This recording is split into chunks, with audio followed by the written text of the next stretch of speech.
पूर्व में गोस्वामी जी इस काव्य की महत्ता का वर्णन कर रहे थे कि इस काव्य में विशेषता क्या है। कोई बहुत ज़्यादा उसमें रस छंद अलंकार की विशेषता हो ऐसी बात नहीं है। फिर विशेषता किस चीज़ की है? बोले विशेषता केवल एक ही है, यही मह रघुपति नाम उदारा। इसमें श्री राम जी का नाम है, चरित्र श्री राम जी का है। भले ही जो है किसी भी रूप में वर्णन किया गया हो, लेकिन विशेषता जो है यही है इसमें।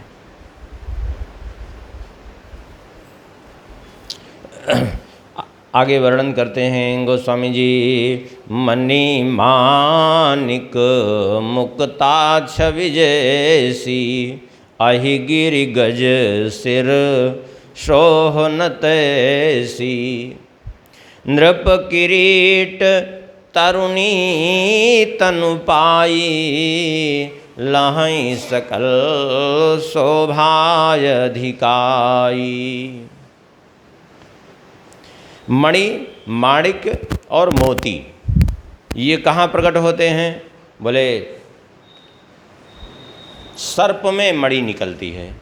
मणि जो है सर्प में निकलती है, माणिक के पर्वत में निकलते हैं, और मोती गजमुक्ता हाथी के मस्तक में।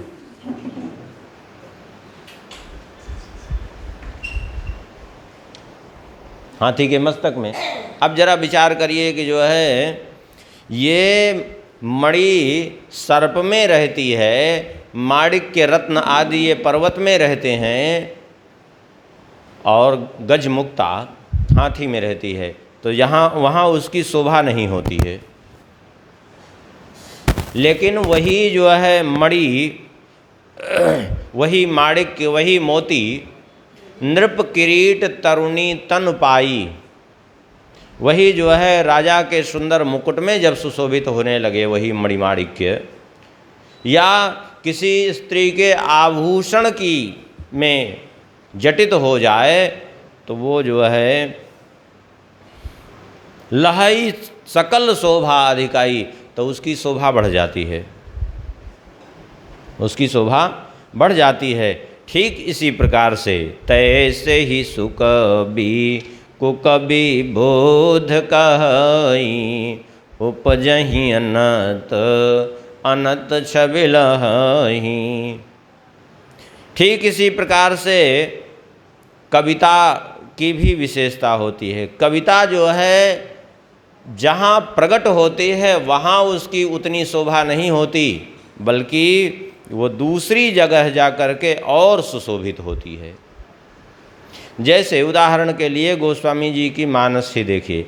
गोस्वामी जी ने उस समय मानस की रचना की, कितने लोग विरोधी भी थे गोस्वामी जी के, वो इसी की निंदा भी करते थे और नहीं सुनने जाते थे। लेकिन बाद में वही जब बढ़िया सुंदर संगीतकारों के द्वारा अगर कविता गाई जाने लगी तो क्या बढ़िया। अभी भी देखिए जब मानस की चौपाइयाँ और दोहे अच्छे से गाते हैं तो क्या आनंद आ जाता है ना। आजकल तो लोगों को हिंदी का धीरे धीरे ज्ञान ही खत्म होता जा रहा है। चौपाइयों को भी एकदम एक एक चौपाइयों में दो दो चार चार गलतियाँ, छः छः गलतियाँ करते हैं लोग। ये दुर्भाग्य है भारतवर्ष का कि हिंदुस्तान में रह करके हिंदी से लोग विमुख हो गए हैं। इस कारण से ऐसी हो रही समस्या। गोस्वामी जी कहते हैं, भागति हेतु विधि भवन बिहाई, सुमिरत सारद आवत धाई। रामचरित बीसर बिनु अनवाए, सो श्रम जाहिन कोटि उपाए। जब कोई कविता करने के लिए भगवती सरस्वती जी का आवाहन करता है, भाई सबकी वाणी से बोलती तो सरस्वती जी ही है ना, क्योंकि वाणी की अधिष्ठात्री है वो। जिह्वा बोलती हुई दिख रही है, लेकिन बोल कौन रहा है? क्या ये जड़ जिह्वा बोल रही क्या? इस मांस के जो है टुकड़े में क्या सामर्थ्य है बोलने की? मांस के टुकड़े में सामर्थ्य नहीं है बोलने की, बल्कि जो है जब वो बोलना चाहता है तो भगवती सरस्वती जी आकर के बैठ के बोलती हैं। तो कोई जब गुणगान करना चाहता है, काव्य करना चाहता है, तो भगवती सरस्वती जी ये सोच करके ऊपर से आती हैं ब्रह्मलोक से, सुमिरत सारद आवत धाई, दौड़ करके किस लिए आती हैं? भगति हेतु विधि भवन विहाई, कि चलने के बाद भगवत गुणगान करने को प्राप्त होगा, भगवत चरित्र का वर्णन करने का अवसर प्राप्त होगा। लेकिन यदि जो है भगवत चरित्र का गान न हुआ तो भगवती सरस्वती जी दुखी होती हैं, क्योंकि वो ब्रह्मलोक से यहाँ तक आती हैं तो रामचरित सर बिन अनवाए, सो श्रम जाहि न कोटि उपाय। जब तक भगवती सरस्वती जी को श्री रामचरित्र रूपी सरोवर में स्नान न करने को मिलेगा, तब वहाँ से आने का जो इतना श्रम हुआ वो श्रम दूर नहीं होगा, वो थकावट दूर नहीं होगी। इसलिए कवि को विद अस हृदय विचारी, गावई हरिजस कलिम लहारी। इसलिए जो विद्वान हैं, कवि हैं, वे सब क्या करते हैं? बोले ऐसा विचार करके भगवत चरित्र का गुणगान करते हैं। लेकिन जब इसके ठीक विपरीत होता है, कीन्हे प्राकृत जन गुण गाना, सिर धुन गिरा लगत पछताना, हृदय सिंधु मति सीप समाना, स्वाति शारदा कहीं पुराना। जब वही किसी प्राकृत व्यक्ति का गुणगान करने लगता है, किसी संसारी व्यक्ति का गुणगान करने लगता है, तो भगवती सरस्वती जी अपना सिर पीटती हैं कि न जाने मैं इसके बुलाने से क्यों आ गई इसकी जीवा पर। सिरधुन गिरा लगत पछताना, उनको पश्चाताप होता है कि ये संसार का गुणगान करने के लिए बुला लिया हमको।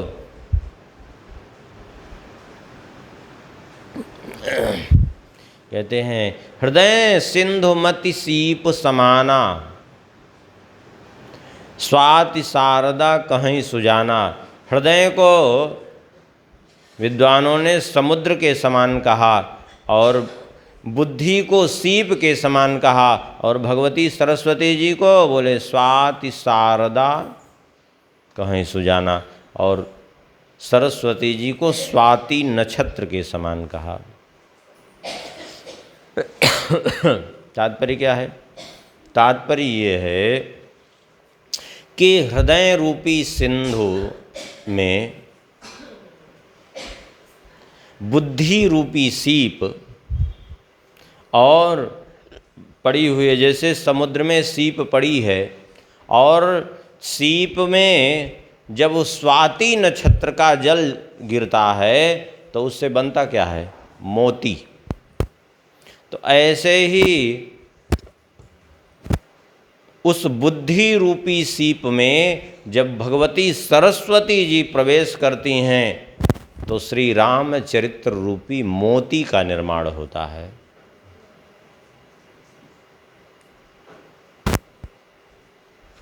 रामचरित्र अर्थात कविता के रूप में रामचरित्र रूपी मोती का निर्माण होता है। जुगुति वेदि पुनि पोई हैं, रामचरित वर्ताग पहिरहीं, सज्जन बिमल और शोभायति अनुराग। कहते हैं जो मोतियाँ बनी, वो मोती क्या है? वो कविता रूपी मोती तैयार हुआ। अब कविता में एक एक कविता, एक एक जो है अलग अलग चौपाई हैं, दोहे हैं।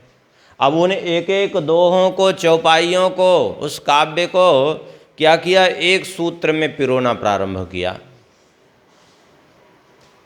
जैसे एक दोहा अलग, दूसरा दोहा अलग, एक चौपाई अलग, दूसरी चौपाई अलग, कोई काव्य बनेगा क्या? कोई चरित्र बन पाएगा क्या? नहीं। तो एक एक जो है दोहे, चौपाई, सोरठे क्या हैं? वो एक एक मोती के समान हैं।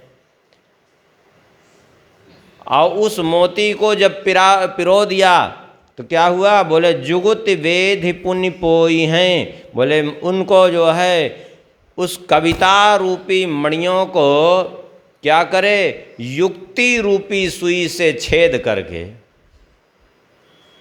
युक्ति रूपी जो छेद करने का जो भी उपकरण हो उससे छिद्र करके पुण्य पोई हैं, उसको जो है पिरो दे। कैसे? बोले रामचरित वर ताग, श्री रामचरित्र रूपी श्रेष्ठ धागे में पिरो दे। और जो धागे में पिरो देगा, सारे मोतियों को एक कर देगा, तो क्या बन जाएगा? बोले रामचरितमानस। जैसे मोतियों को इकट्ठा कर देने से माला बन के तैयार हो गई, ऐसे ये एक माला के रूप में पूरा तैयार हो गए चरित्र। और फिर कहते हैं जैसे माला मोतियों का तैयार हो गया तो क्या करेंगे? जब उसको धारण करेंगे तो शोभा बढ़ जाती है। फिर ऐसे ही पहिरहि सज्जन बिमल उर शोभा अति अनुराग। और उस रामचरित्र रूपी सुंदर मोतियों की माला को जब संत जन, भक्त जन अपने हृदय में धारण कर लेते हैं, अपने हृदय में माने अपने अंतर में उस चरित्र को आत्मसात करते हैं, धारण करते हैं, तो उसकी अद्भुत शोभा होने लगती है। वो आभूषित हो जाता है, सुशोभित होने लगता है।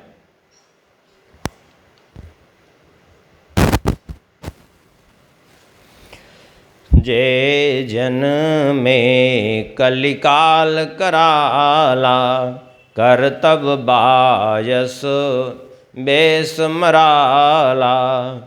चलत कुपंथ वेद मग छाड़े, कपट कलेवर कलिमल भाड़े।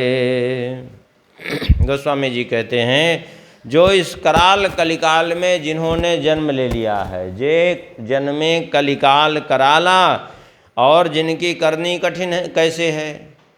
बहुत बढ़िया उदाहरण दिया। करतब बायस बेस मराला। कर्म तो कौवे जैसा है और बेस हंस जैसा है। माने वेश तो ऊपर से बढ़िया साधु जैसा बना लिया, और कर्तव्य कैसा है, कर्म कैसा है? बोले कर्म जो है कौवे जैसा। तात्पर्य क्या है इसका? बेस हंस जैसा। हंस क्या करता है? हंस जो है नीर क्षीर विवरण गति हंसा, दूध और जो है जल को भी अलग करने की क्षमता रखता है। नीर क्षीर का उसको विवेक होता है। हंस केवल मानसरोवर में रहने वाले ये मोती चुगते हैं, वहाँ विशुद्ध मोती ही चुगते हैं। व्यर्थ की चीज़ें इधर उधर की नहीं खाते हैं, कोई गंदी चीज़ें नहीं खाते हैं। ऐसे ही जो वास्तव में संतजन हैं वे बहुत विचार करते हैं कि कोई इधर उधर की चीज़ नहीं ग्रहण करते, बल्कि भगवत प्रसाद रूपी मोती ही ग्रहण करते हैं। लेकिन जो कौवे हैं, वो कौवे क्या करते हैं? बोले कौवे तो अभी उसके सामने रबड़ी मलाई रख दीजिए तो भी मांस के टुकड़े की ओर भागेगा, देख लेगा तो ऐसे ही जो है जो केवल ऊपर से वेश बना लिए हंस का, अंदर से जो है कौवे के जैसी जिसकी गति है, हमेशा अनुचित कृत्य की ओर ही जो भागने वाले हैं। चलत कुपंथ वेद मग छाड़े। वेद मार्ग को छोड़ करके जो कुमार्ग में चलने वाले हैं। और कपट कलेवर कलिमल भाड़े। जो कपट से जो है ऊपर कपट की मूर्ति हैं एक तरह से कह दीजिए, और कलयुग के पापों के भंडार हैं। ऐसे जो लोग हैं और वंचक भगत कहाई राम के, किंकर कंचन को काम के। तिन मह प्रथम रेख जग मोरी, धींग धर्म ध्वज धंधक धोरी। कहते हैं जो वंचक भगत कहाई राम के, राम जी के भक्त होकर के भी जो लोगों को ठगते फिरते हैं, जो कंचन कामिनी के ही किंकर बने हुए हैं, अर्थात धन के लोलुप और काम के लोलुप, ऐसे जो लोग हैं उनमें तिनमह प्रथम रेख जग मोरी, उनमें सबसे आगे मेरा ही नंबर है, गोस्वामी जी कह रहे हैं। धींग धर्म ध्वज धंधक धोरी, जो ऐसे संसार को ठगने वाले हैं, धर्मध्वजी हैं। धर्मध्वजी माने धर्म की दिखाई तो पड़ रही धर्म की ध्वजा, लेकिन उसकी आड़ में अधर्म है। ऐसे जो लोग हैं दंभी हैं, तात्पर्य है। ऐसे लोगों में सबसे पहले मेरी ही गिनती है, अर्थात सबसे आगे मैं ही हूँ। ये क्या है? ये गोस्वामी जी की दैन्यता है। एक बात समझने की है, ये कोई ऐसा नहीं कि गोस्वामी जी बनावटी बात कह रहे हैं। बनावटी बात नहीं है, बनावटी बात नहीं है। ये वास्तविकता में गोस्वामी जी वर्णन कर रहे हैं। तो अब आप कहेंगे कि क्या गोस्वामी जी जब वर्णन कर रहे हैं तो क्या ऐसा है क्या जो वर्णन कर रहे हैं? नहीं, ऐसा है नहीं गोस्वामी जी के जीवन में। फिर वर्णन क्यों कर रहे हैं अपने जीवन के लिए इस तरह से? जब है नहीं तो क्यों वर्णन कर रहे हैं? बोले एक बात समझिए, पहले भक्त में जो दोष हैं नहीं वो भी दोष अपने आप में दिखाई पड़ते हैं। ये भक्त की विशेषता होती है, भक्त की विशेषता होती है। और दुष्ट की विशेषता ये होती है कि उसको अपने दोष नहीं दिखाई पड़ते, दूसरे में दोष ही दोष दिखाई पड़ते हैं। दोनों में ठीक विपरीतता होती है। आप कहेंगे भक्त में ये दोष दिखाई क्यों पड़ते हैं अपने आप? जब हैं ही नहीं तो दिखाई क्यों पड़ते हैं? बोले दिखाई पड़ते हैं ये भगवान की इच्छा से, भगवान की कृपा से, कि उसके भीतर अभिमान ना आने पावे।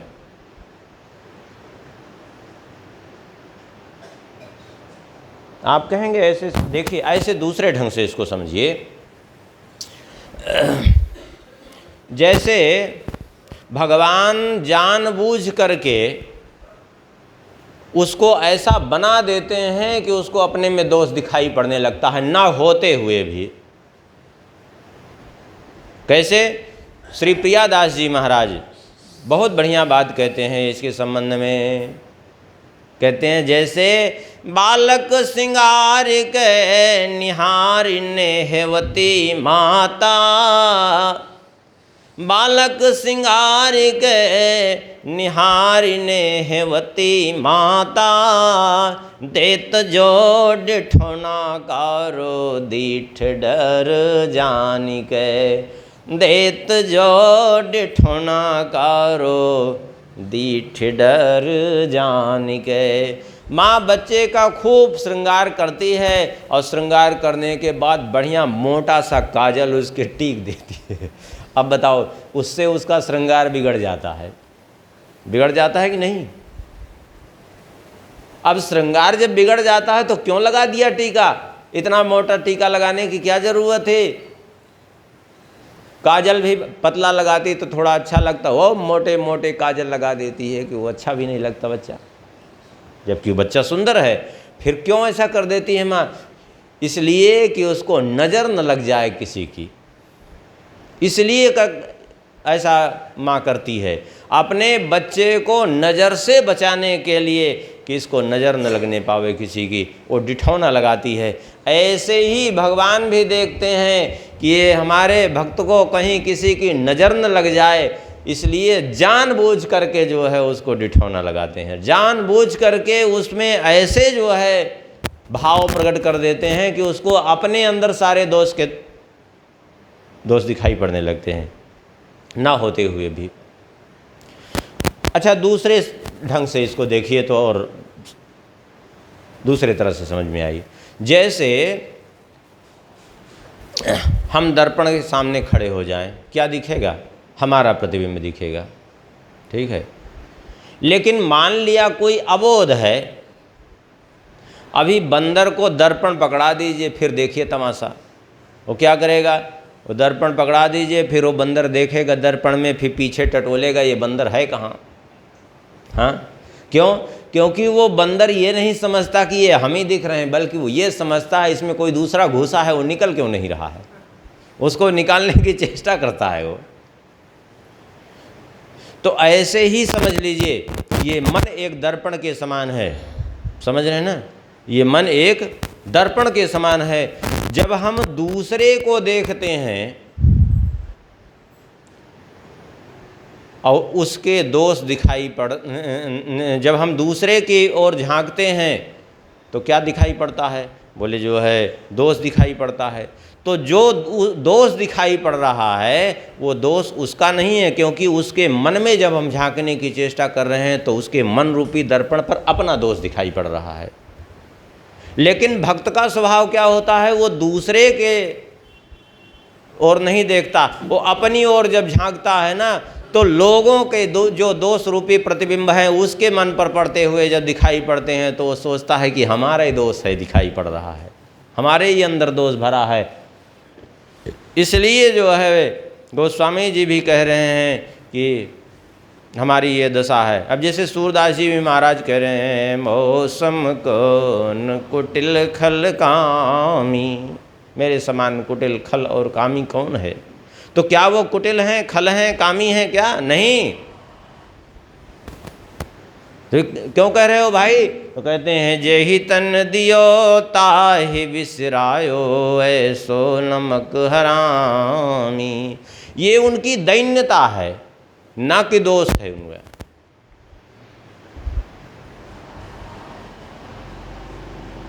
वो ना होते हुए भी क्या हुआ?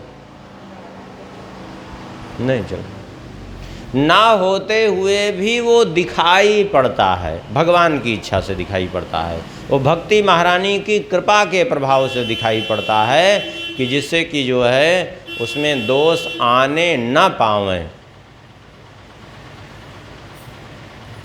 ये बात है। बाकी गोस्वामी जी में ऐसा कोई दोष है नहीं। ये जो है वास्तव में क्या है, ये हम लोगों का दोष है जो दिखाई पड़ रहा था, उन्होंने वर्णन कर दिया।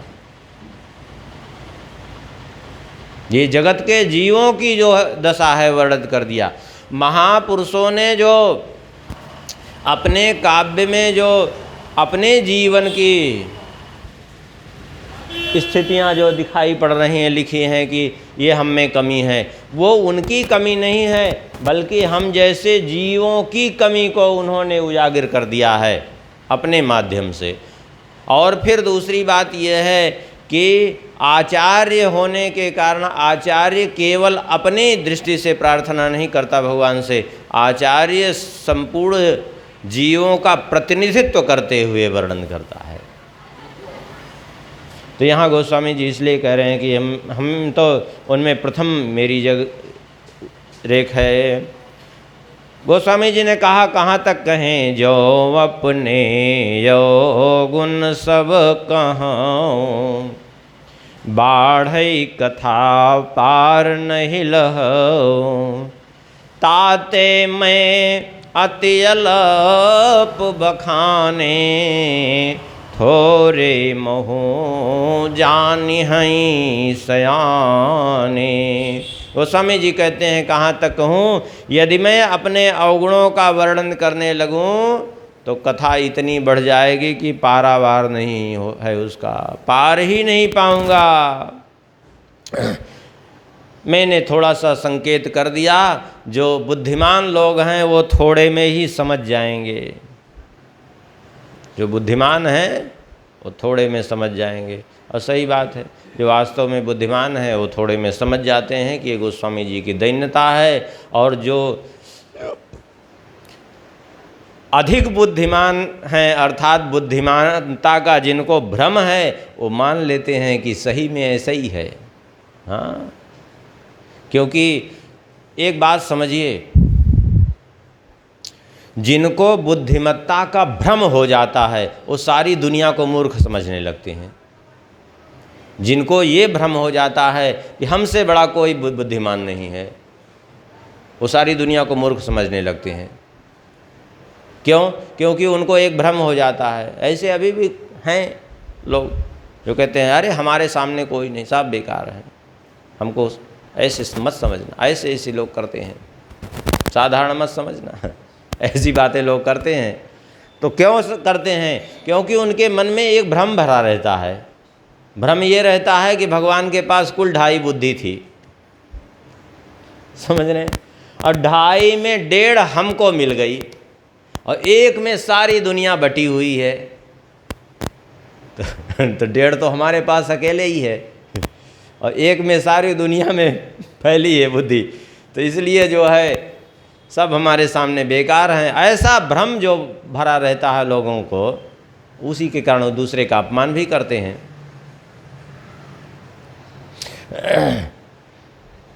गोस्वामी जी कहते हैं हमने थोड़े में वर्णन कर दिया, जो चतुर हैं बुद्धिमान है वो समझ जाएंगे। समुझि विविध विधि बिनती मोरी, को न कथा सुनी देहि खोरी। ए त्यों पर करी हैं जे शंका, मोहिते अधिक ते जड़ मतिरंका।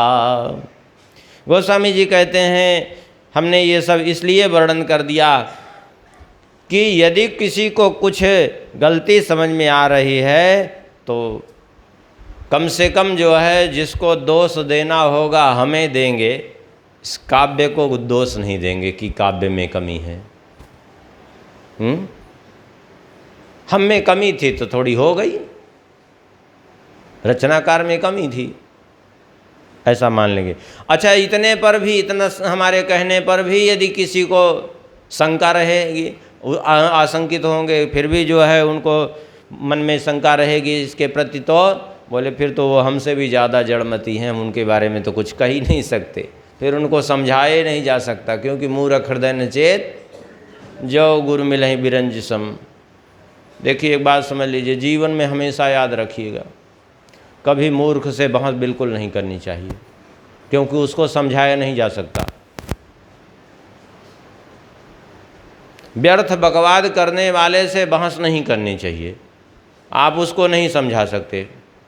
आप कहेंगे कैसे नहीं समझा सकते? आपकी आवाज़ चाहे जितनी तेज हो, आप कुत्ते से ज़्यादा नहीं भौंक सकते।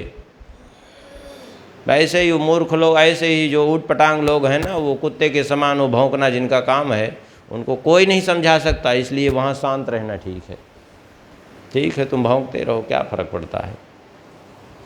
गोस्वामी जी अब आगे कह रहे हैं, कभी न हो नहीं चतुर कहाऊँ, मति अनुरूप राम गुण गाऊँ। कहाँ रघुपति के चरित अपारा, कहाँ मति मोरी निरत संसारा। गोस्वामी जी कहते हैं न तो मैं कोई कवि हूँ, न कोई मैं चतुर हूँ। कवि शब्द का तात्पर्य काव्य रचना करने वाला भी होता है और कवि शब्द का तात्पर्य विद्वान भी होता है। अर्थात न मैं विद्वान हूँ न कवि हूँ, दोनों अर्थ हो जाएगा। और न तो मैं चतुर हूँ, केवल मैं तो अपनी बुद्धि के अनुसार श्री राम जी का गुण गाता हूँ। सही बात यही है, और सभी अपनी अपनी बुद्धि के अनुसार ही गाते हैं। जैसे मानस है, अब जैसे इसी मानस को अपने अपने ढंग से सब वर्णन करते हैं। यद्यपि गोस्वामी जी ने सब लिखा है, लेकिन इसी को कोई वर्णन करेगा तो उन्हीं चौपाइयों का अलग ढंग से अर्थ करेगा, कोई और विचित्र ढंग से अर्थ करेगा, कोई और ढंग से अर्थ करेगा। सब अपने अपने ढंग से करते हैं। सब अपनी मति अनुरूप राम गुण गाऊं, अपनी मति के अनुसार गुणगान करते हैं। बाकी मैं क्या करूं, कहाँ श्री राम जी का अपार चरित्र और कहाँ मेरी मति जो संसार में ही रत है पूरी तरह से।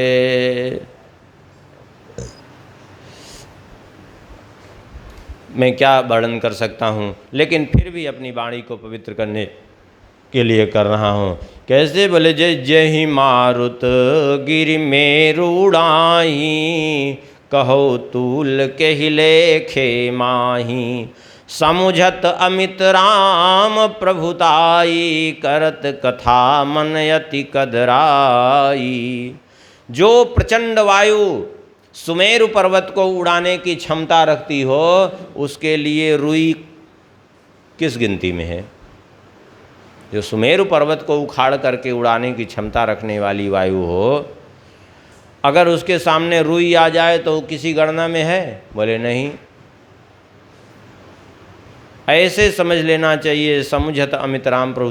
तात्पर्य यह है कि सुमेरु पर्वत को उखाड़ देने की क्षमता रखने वाली वायु, उसके सामने रुई क्या तात्पर्य है?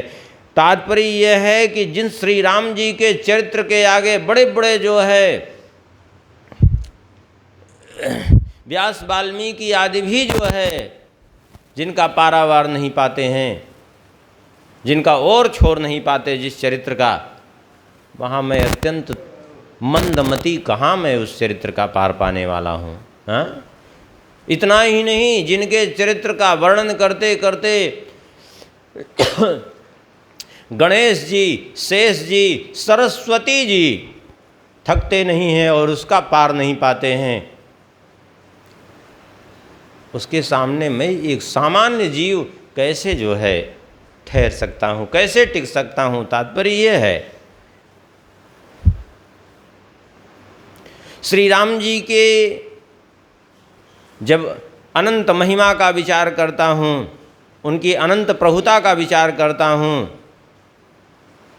तो मुझे मन में आता है कि मैं कैसे कर पाऊँगा, मेरे तो बस की बात ही नहीं है। करत कथा मन अति कदराई, अत्यंत कायरता से भर जाता है, अर्थात अत्यंत जो है हिचकने लगता है मेरा मन। क्यों? क्योंकि जो है जिनका गुणगान करने में सारद शेष महेश विधि आगम निगम पुराण, नेति नेति कहि जासु गुण करहि निरंतर गान। स्वयं सरस्वती जी, शेष जी, भगवान शंकर जी, ब्रह्मा जी, शास्त्र पुराण वेद सब वर्णन करते करते अंत में नेति नेति कह देते हैं, अर्थात कोई इति नहीं, कोई अंत नहीं है इसका, और फिर भी निरंतर गुणगान करते रहते हैं। भला उनका मैं क्या गुणगान कर सकता हूँ? और सही बात यही है, भगवान का कोई क्या गुणगान कर सकता है। आजकल सारी उपाधियाँ एकदम छोटी पड़ गई। क्या लोग लिखाते हैं, कोई मानस मर्मज्ञ, कोई कुछ, कोई अब कहने लायक नहीं है क्या क्या उपाधियाँ जो है। लेकिन सही बात तो ये है कि भगवान के चरित्र का मर्म कोई नहीं जान सकता। हाँ, हम ये बात नहीं कह रहे हैं, ये बात जो है भीष्म जी ने भागवत में कही। भीष्म जी ने कहा कि भगवान के चरित्र का मर्म 3 लोग हैं इस संसार में जानने वाले। कौन? बोले शिव जी, नारद जी और कपिल भगवान। ये 3 लोग भगवान के चरित्र का मर्म जानते हैं, लेकिन वो भी जो है उतना ही जानते हैं जितना वो जनाना चाहते हैं। यदि कुछ अधिक हद तक जानते हैं तो यही तीनों जानते हैं। इसके अतिरिक्त जो है भगवान के चरित्र का मर्म कोई कह दे कि हम पूरी तरह जानते हैं, तो फिर नहीं जाना, वो कुछ नहीं जाना। स्वयं शेष जी हैं, बलराम जी शेषावतार हैं कि नहीं, और 1 वर्ष तक भगवान क्रीड़ा करते रहे ग्वाल बाल और बछड़े के रूप में। सोच लीजिए, दूसरा कोई मर्म क्या जानेगा। स्वयं शेषावतार बलराम जी साथ में रहते, साथ में सोते, साथ में प्रतिदिन क्रीड़ा करते, और 1 वर्ष बीत गया वो मर्म नहीं, पता ही नहीं चला उनको कि जो है भगवान इस रूप में ग्वाल बालों के रूप में है। सोचिए सामान्य मनुष्य क्या समझेगा। ब्रह्मा जी आए तो ब्रह्मा जी देख करके चकित रह गए। अब वो ये नहीं समझ पा रहे थे कि जिनको हमने छुपाया है वो असली हैं कि ये असली हैं। इनमें असली कौन है नकली कौन है पता ही नहीं। सोचिए उनके मर्म को, जिनके मर्म को जो है स्वयं ब्रह्मा जी जानने में असमर्थ हो जाते हैं, जिनके मर्म को स्वयं शेष जी जानने में असमर्थ हो जाते हैं, उनके मर्म को कोई क्या समझेगा। कोई नहीं समझ सकता। सारी उपाधियां जो है ये तो केवल अपनी आत्मसंतुष्टि के लिए मात्र होती हैं। सच्चाई यही है। गोस्वामी जी कहते हैं सब जानत प्रभु प्रभुता सोई, तदपि कहे बिनु रहा न कोई। तहाँ वेद अस कारण राखा, भजन प्रभाव भांति बहुभाखा। गोस्वामी जी कहते हैं सभी जानते हैं कि प्रभु की जो प्रभुता है उसका कोई पारावार नहीं, अकथनीय है, अवर्णनीय है। श्री राम जी का चरित्र अवर्णनीय है, अकथनीय है, उसका वर्णन संभव नहीं है। लेकिन फिर भी बिना कहे कोई नहीं रहा। व्यास जी ने वर्णन किया, वाल्मीकि जी ने वर्णन किया, बड़े बड़े महापुरुषों ने वर्णन किया। ठीक है, क्यों वर्णन किया जब अवर्णनीय है? क्योंकि इसलिए वर्णन नहीं किया कि श्री राम जी का चरित्र वर्णन करने में वो समर्थ हैं, नहीं, बल्कि इसलिए वर्णन किया कि अपने आत्म कल्याण के लिए। जैसा गोस्वामी जी ने कहा ना, स्वांतः सुखाय तुलसी रघुनाथ गाथा, अपने आप को पवित्र करने के लिए, अपने आप को पवित्र करने के लिए वर्णन कर दिया। क्योंकि चरित्र अथाह है।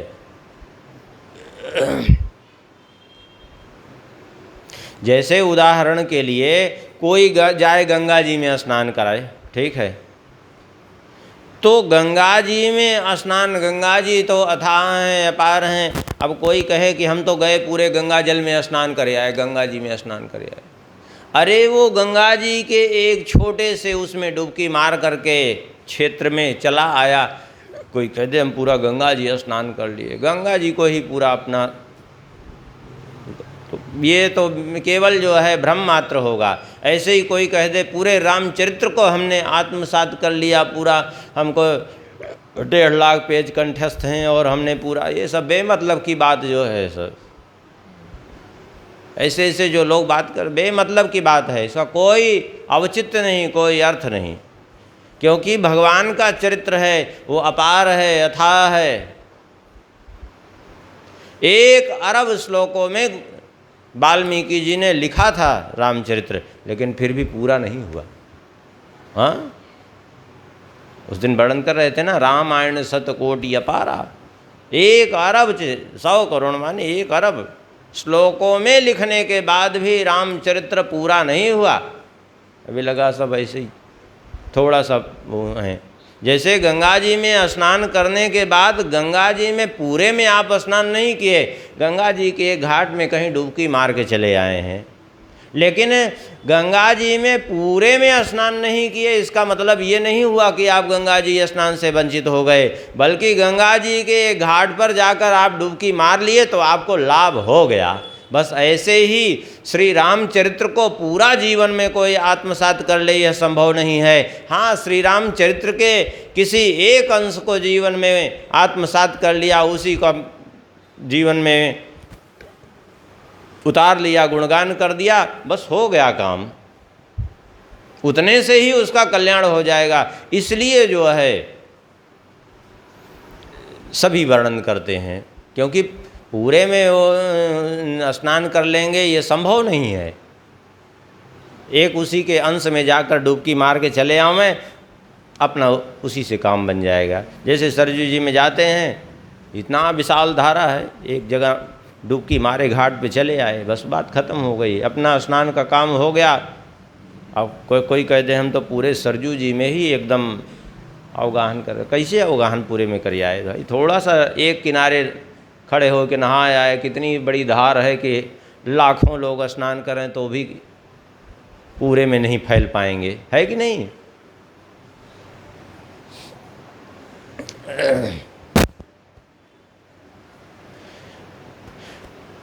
इसीलिए जो है तहाँ वेद असकारण राखा, भजन प्रभाव भांति बहुभाखा। कहते हैं इसका वेद कारण यही बताते हैं कि भगवान का थोड़ा भी कोई गुणगान कर ले तो कल्याण उसका हो जाता है, भव सागर से वो पार कर देता है। जैसे गंगा जी के एक किसी भी घाट पर स्नान करने मात्र से वो पवित्र तो हो ही जाता है, स्नान तो पूरा हो ही जाता है।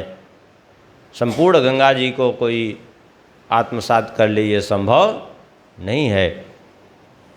एक अनीह अरूपय नामा, अज सच्चिदानंद परधामा, व्यापक विश्वरूप भगवाना, देते ही धरि देह चरित कृत नाना।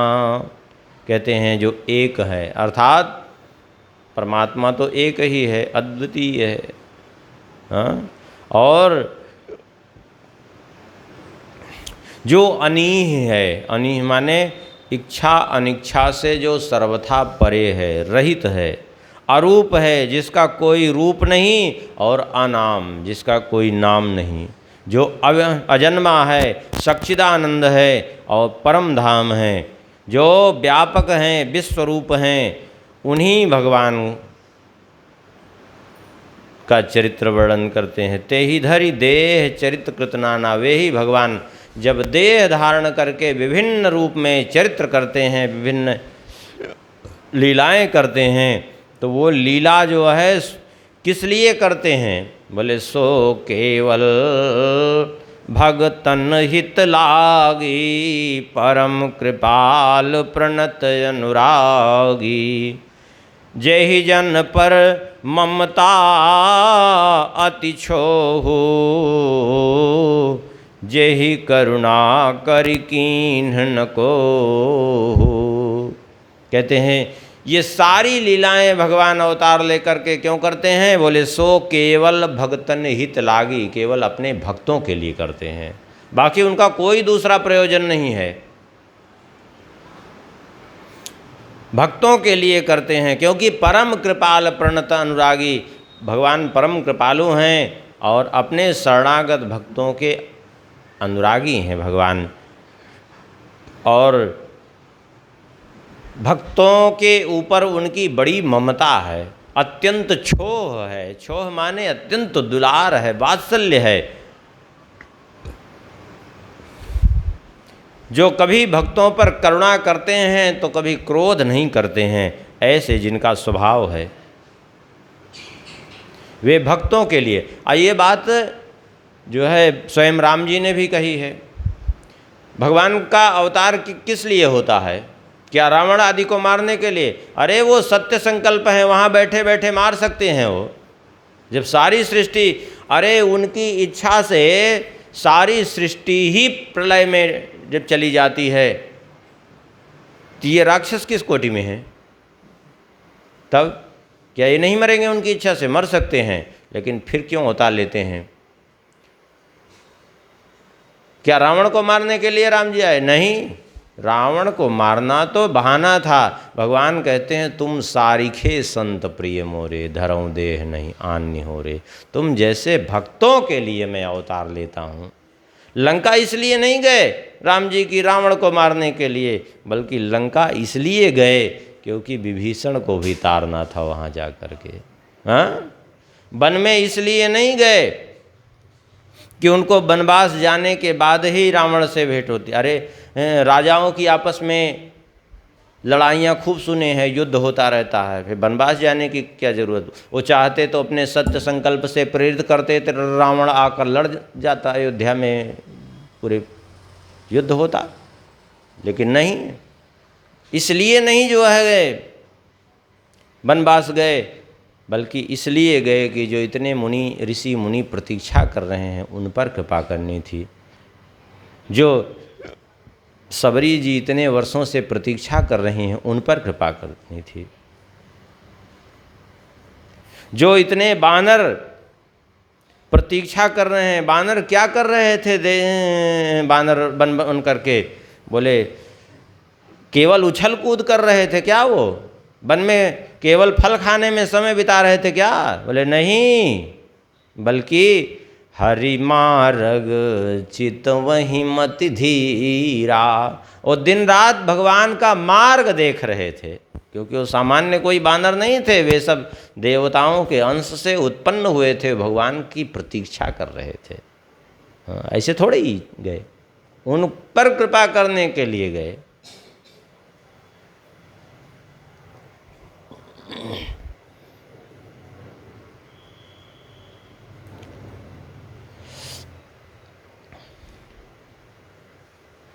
जैसे नृसिंह भगवान के रूप में भगवान प्रकट हुए, क्या पहले नहीं प्रकट हो सकते थे क्या? इतना अत्याचार उसने किया था, कभी नहीं आए।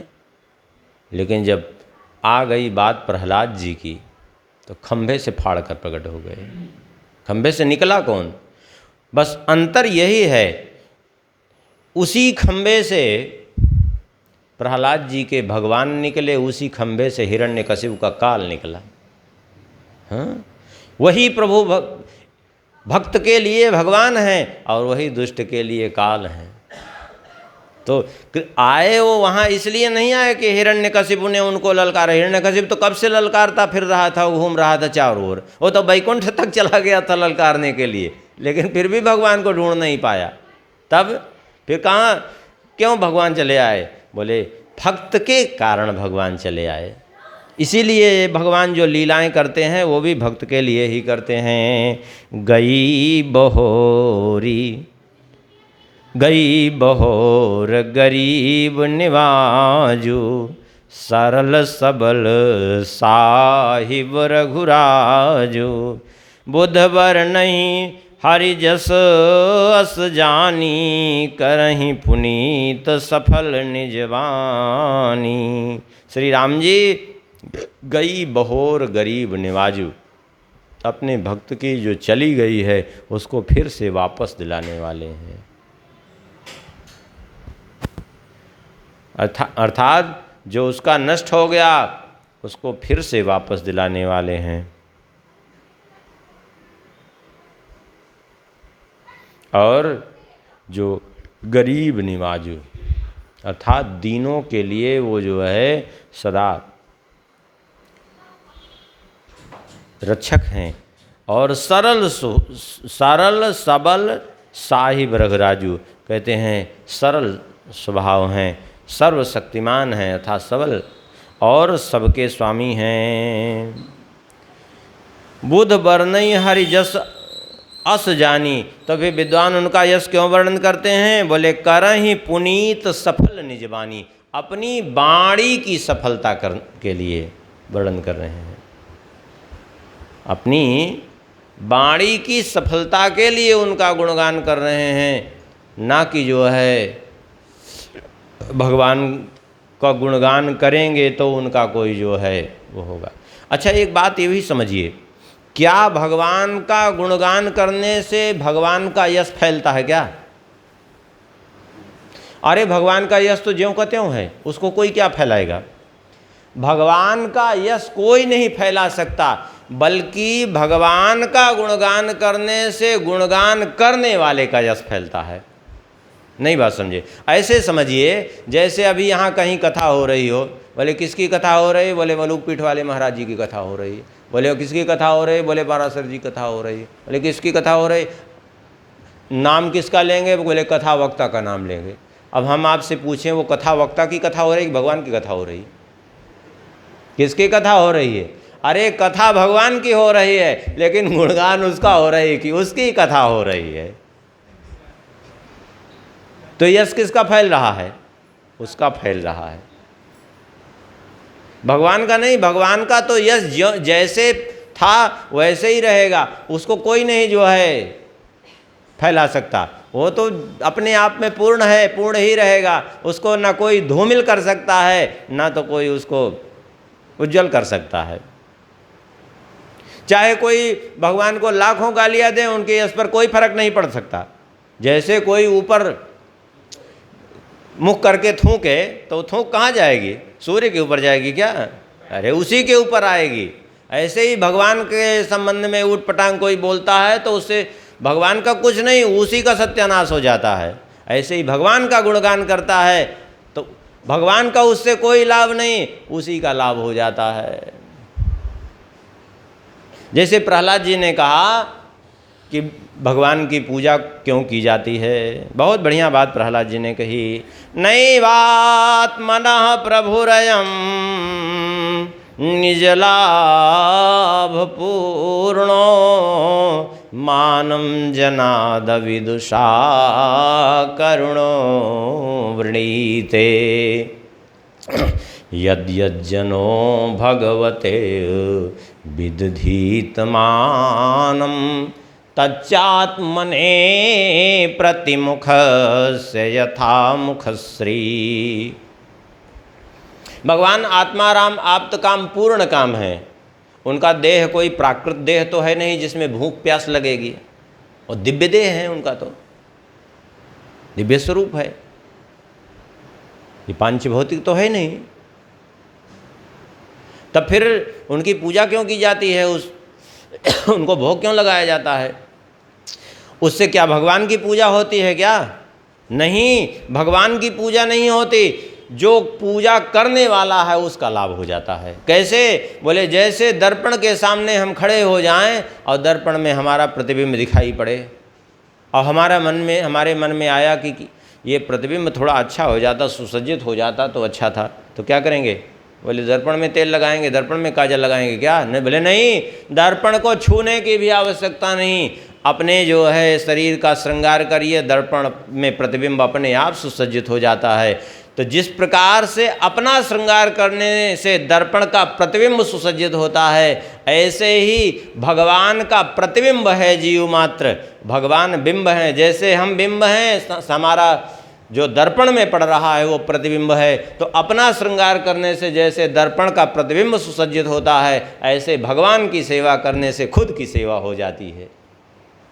भगवान को उससे कोई लाभ नहीं होता, लेकिन भगवान की करुणा है कि भगवान जो है भक्त की सेवा को इसीलिए करुणो वृणीते, करुणा करके स्वीकार कर लेते हैं भक्त के कल्याणार्थ।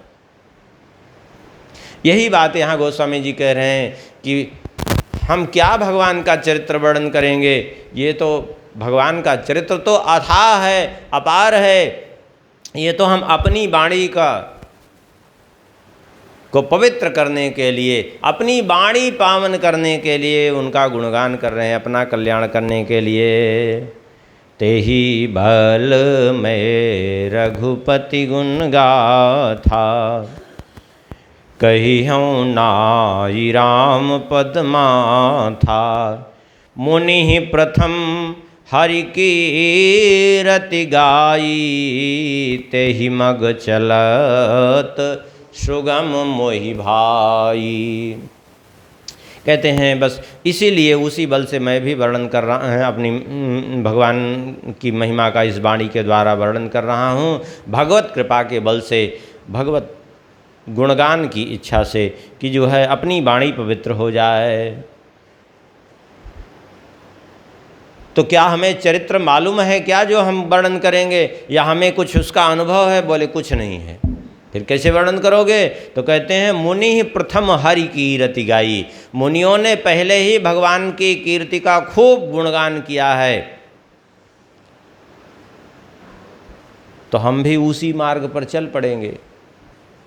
जैसे अलग से किसी को जाना हो तो बड़ी समस्या होगी, लेकिन पहले से बना बनाया मार्ग हो उस पे चलने में बोले कोई समस्या नहीं। तो मार्ग तो पहले ही मुनियों ने बना के रखा है, हम भी चलेंगे उसी मार्ग पर, बस इतने है। जैसे अति अपार जे सरित वर, जो नृप से तु कराहि, चढ़ी पिपील को परम लघु, बिन श्रम पार ही जाए। जैसे कोई चींटी हो जो पानी के थोड़े से जो है उसको भी नहीं पार कर सकती। अभी चींटी है इतनी हल्की होती है कि थोड़ा सा चींटियाँ फैली हों, हल्का सा एक कटोरी पानी भी फेंक दीजिए आप तो सब उसी में तैर करके बहने लगती हैं। ये है चींटियों की स्थिति, उतने में वो बह जाती हैं सब। लेकिन वो चींटी चाहे समुद्र पार करना तो क्या पार कर सकती है क्या? नहीं। लेकिन जो है अगर कोई राजा हो और समुद्र पर पुल बांध दे तो वो चींटी पार कर जाएगी कि नहीं? समुद्र सहज भाव से पार कर जाएगी। चढ़े पिपील को परम लघु, बिनु श्रम पार ही जाए, बिना श्रम के पार हो जाएगी वो चींटी। उसी प्रकार से मैं भी जो है जो सेतु बना करके रखा है मुनियों ने पूर्व में, जो ऋषि मुनियों ने पहले वर्णन किया है, व्यास वाल्मीकि आदि महर्षियों ने, बस उसी आधार पर हम भी जो है पीछे पीछे अपना अनुगमन करते हुए चले जाएंगे। पुल बना है, हमको तो चलना है, बस इतना ही करना है। यही बात गोस्वामी जी कह रहे हैं। एहि प्रकार बल मन ही दिखाई, करिहूँ रघुपति कथा सुहाई। व्यास आदि कवि पुंगव नाना, जिन सादर हरि सुजस बखाना। कहते हैं श्री रघुनाथ जी की इसी प्रकार मन को बल दिखा करके श्री रघुनाथ जी की कथा मैं वर्णन करना चाहता हूँ। व्यास आदि महर्षियों ने, वाल्मीकि आदि महर्षियों ने जो श्रेष्ठ कवि हो गए, उन्होंने पहले भगवान की महिमा का, उनका चरित्र गुणगान किया है। इसलिए जो है मैं भी उसी का अनुकरण करते हुए चरण कमल बंदौ तिनकेरे, पुरहु सकल मनोरथ मेरे, उन श्रेष्ठ कवियों के, व्यास आदि महर्षियों के चरणों में मैं वंदन करता हूँ, उनको प्रणाम करता हूँ कि वे कृपा करें और मेरे मनोरथ को भी पूर्ण कर दें। और फिर उसके बाद कलि के कविन करऊँ परनामा, जिन वर्णे रघुपति गुण ग्रामा। कलयुग के कवियों को प्रणाम करता हूँ जिन्होंने श्री राम जी का चरित्र वर्णन किया, श्री राम जी का गुणगान किया, उनको मैं वर्णन करता हूँ कि वो भी हम पर कृपा करें। और जो जे प्राकृत कवि परम सयाने, भाषा जिन हरिचरित बखाने, जो प्राकृत कवि हैं जिन्होंने लौकिक भाषा में अर्थात लोक भाषा में भगवान के चरित्रों का वर्णन किया है, उन सब के चरणों में भी वंदन करता हूँ। और इतना ही नहीं, भय जो पूर्व में हो गए हैं, जे अहीं भय जे अहीं जे होई हैं आगे, जो पूर्व में हुए, जो अभी हैं और जो आगे भी होंगे, उन सब के चरणों में प्रणमहु सब ही कपट सब त्यागे। कैसी गोस्वामी जी की दैन्यता है, सोच लीजिए कि अभी जो पहले हो गए हैं, अभी हैं, उनके चरणों में तो कर ही रहे हैं, जो आगे होने वाले हैं, भविष्य में कभी भी हों, उनको भी अभी से प्रणाम कर रहा हूँ। हाँ, कपट छोड़ करके, और सबसे यही प्रार्थना कर रहा हूँ, होई प्रसन्न देहु वरदानु, साधु समाज भनिति सन्मानु। जो प्रबंध नहीं बुध आदरहीं, सो श्रम बादि बाल कवि करहीं। कहते हैं होई प्रसन्न देव वरदानु, प्रसन्न होकर के हमें वरदान दीजिए और जिससे ये जो है साधु समाज में सम्मान को प्राप्त हो कवि, मेरी कविता। और एक बात यहाँ गोस्वामी जी बहुत बढ़िया कह रहे हैं, जो प्रबंध नहीं बुध आदरहीं, सो श्रम बाल बादि श्रम करहीं। जिस काव्य की प्रशंसा विद्वान लोग न करें, उसका काव्य जो है श्रम करना व्यर्थ है। आप कहेंगे यहाँ विद्वान क्यों कहा? यहाँ ये नहीं कहा गोस्वामी जी ने जो प्रबंध नहीं भक्त आदरही, जो प्रबंध नहीं, कुछ कह सकते थे कि नहीं कह सकते थे? भक्त आदरही, वैष्णव आदरही नहीं कहा, बुध आदरही शब्द क्यों कहा? बुध आदरही इसलिए कहा क्योंकि विद्वान में एक बड़ी विचित्रता होती है। वो विचित्रता ये होती है कि वो इतनी जल्दी प्रशंसा किसी के करते नहीं हैं। जब तक वो शास्त्र के आधार पर एकदम खरा नहीं देख लेंगे उसको प्रशंसा नहीं करेंगे। भक्त आदरही इसलिए नहीं कहा कि क्योंकि भक्त का स्वभाव भावुक स्वभाव होता है। वो फिर ये नहीं देखता कि ये जो है शास्त्र सम्मत है अथवा नहीं है। तात्पर्य है गोस्वामी जी के कहने का कि जो है काव्य होना चाहिए, भगवत चरित्र होना चाहिए, लेकिन साथ में शास्त्र सम्मत भी होना चाहिए, शास्त्र के विरुद्ध भी नहीं होना चाहिए। तात्पर्य ये है, क्योंकि यदि विद्वान उसकी प्रशंसा नहीं करेंगे, विरोध करेंगे, तो फिर वो उसका केवल श्रम मात्र कहलाएगा और कुछ नहीं। कहते हैं भगवान की जो कीर्ति है, कीरति भनित भूल भत सोई, सुर सरसम सबका हित होई, राम सुकीरत भनित भदेसा, असमंजस अस मोहि अंदेशा। ये जो भगवान की कीर्ति है, कविता है, संपत्ति है, वही उत्तम है जो गंगा जी के समान सबका हित करने वाली। गंगा जी के समान सबका हित क्यों कहा? क्योंकि गंगा जी भगवान की सर्वोपकारिणी शक्ति हैं जो सबका बिना भेदभाव के कल्याण करती हैं। तो कहते हैं ऐसे मेरी कविता भी सबका कल्याण करने वाली हो, यही जो है मेरा प्रयास है और यही मेरी प्रार्थना है। सबसे ऐसी कृपा करें और सभी कवियों से मेरी प्रार्थना है, तुम्हारी कृपा सुलभ सोई मोरे, सियन सुहावन टाट पटोरे। ऐसी कृपा कर दीजिए कि आप सबकी कृपा से ये कविता जो है श्री राम जी का चरित्र मेरे लिए सुलभ हो जाए, और जो सुलभ हो जाए तो जो है हम उसका वर्णन कर सकें। क्योंकि भले ही कविता हमारी भद्दी हो, लेकिन फिर भी जो है इसमें चरित्र राम जी का है। जैसे चटाई में भी कोई यदि रेशम के धागे से सिलाई कर दे तो भी जो है वो रेशम का धागा तो अच्छा ही लगता है, वो सुशोभित ही होता है। बस ऐसे ही ये काव्य का स्वरूप नहीं बल्कि काव्य की विशेषता जो है इस पर ध्यान देने की बात है। श्री सीताराम जी महाराज की। सिया बोल सिया बोल, सिया सिया बोल, श्री राम राघव रसिकेश बोल।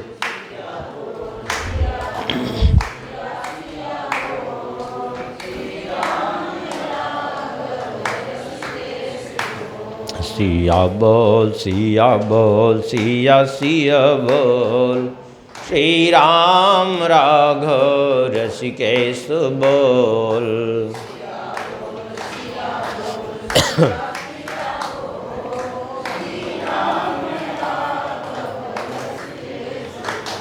सिया बोल सिया बोल, सिया बोल सिया बोल।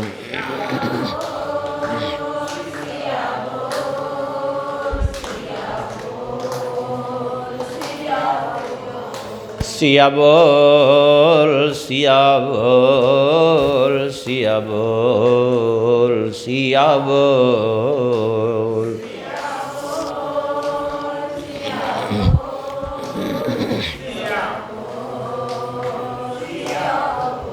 सिया बोल सिया बोल, सिया सिया बोल, श्री राम राघव रसिकेश बोल।